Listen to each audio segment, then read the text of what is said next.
हो गया खरी हो हमर यार मनावा तो एक बेर बात कर लगे।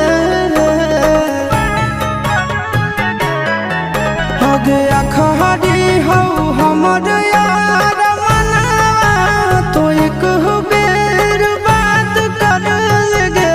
हो गे सोना यारवा हो भरती पटनवा में आके मुलाकात कर लेगे।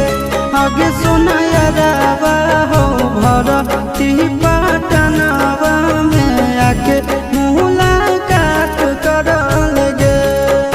आगे चली जाइबौ छोड़ी के दुनिया विदाई अपने हाथ कर लेगे। आगे सुना यारवा हो भरती पटनवा